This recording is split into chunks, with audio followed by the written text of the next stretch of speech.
So I've used J-B Weld in the past to fix a couple little small minor things, but I've never used it to fix anything serious. But today I'm going to attempt to use it to fix a cracked cylinder head on my Jeep Cherokee.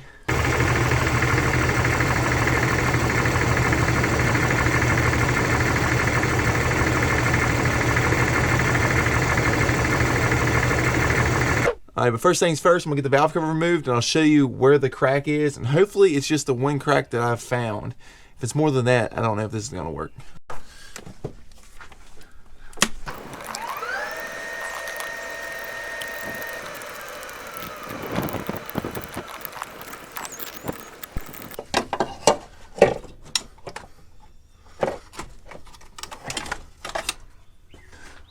Alright, I believe there's hope, okay? Now hear me out. Alright, we only have the crack here in between cylinders 3 and cylinder 4. As I look through, I don't see any other coolant. Yeah, there's some milk back there, but no more leaks. It's just right here. Alright, well I guess I'm gonna get to clean this up and we'll see how bad this crack is. Yeah, let's do that first. I highly doubt you're ever gonna see this on camera because I can barely see it. But the crack is just the smallest little hairline crack that runs from like right here over to like about right there. Because even when I put a light on it, I can only see it when I'm holding the light like this. Just a shadow lighting up on it. It ends right here. And it goes all the way to, looks like right in the V between the valve and the rocker arm support. Alright, well I'm gonna keep cleaning this up just a little bit more and try to get some more of this sludge and crap out of here. And then I guess I'm gonna get the J-B Weld in this thing. I'm just gonna be using generic basic old J-B Weld. They haven't been opened. No foolery here.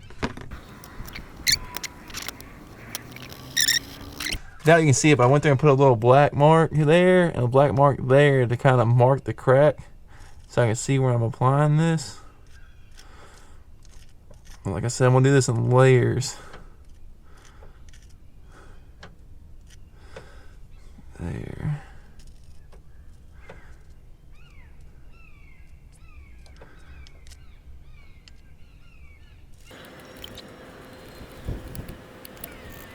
Alright, well, that's going to be the first layer done. I'm going to let that sit up for an hour or so, and then I'll go there and mix it some more and add a second, maybe a third layer. We'll see. Alright, well, while I was waiting for the J-B Weld to set, I went ahead and replaced all my fuel injectors with a set of 4-hole injectors from the K suspension, just to prove that I don't hate this Jeep. But in all reality, I've had these injectors for like 6 months. I've just been waiting for a reason to take the fuel rail off. Alright, let's mix it up and put the second layer on here. Well, I'm gonna clean up around here and put the new valve cover gasket on, and we'll start buttoning this thing back up. In case you're wondering why I'm not just putting the cylinder head on it since I already have one, this is what I'm worried about. Look at this rocker arm. Kind of marred up. This is from running coolant mixed with the engine oil. I'm worried my bearings look the same. So what I'm trying to say is I feel like putting a $600 head on this bottom end is kind of a waste of money. So I feel like this right here is a cheap band-aid, but in my eyes, putting the head on it is still just a band-aid. So push rods look okay. I mean, there ain't no crazy marks or anything on them. So alright, back to putting this thing together.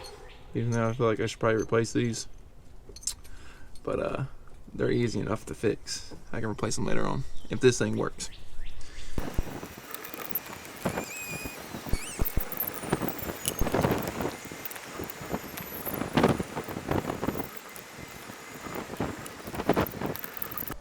Alright, well, I believe this is a really good stopping point. I'm going to drain the oil out, put a new oil filter on it, and then I guess I'm going to let it sit the whole rest of the day, tomorrow, and I guess I'll start it up here in 2 days. Drive around a little bit and see how it goes. So I will see y'all then.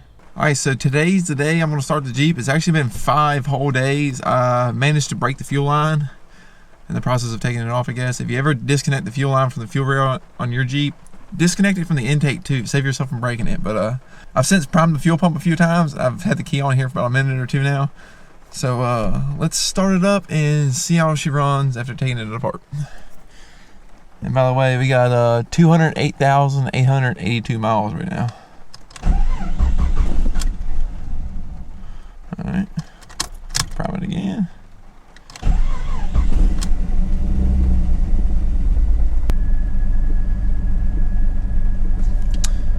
It's suspiciously smooth. I would assume maybe that's the injectors, but it also could be cold start. But let's see if it's letting any coolant in right now. It didn't work.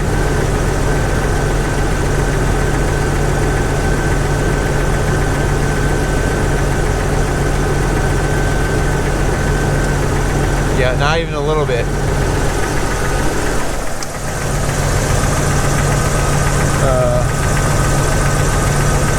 And you can clearly see it's still definitely letting some coolant in down there.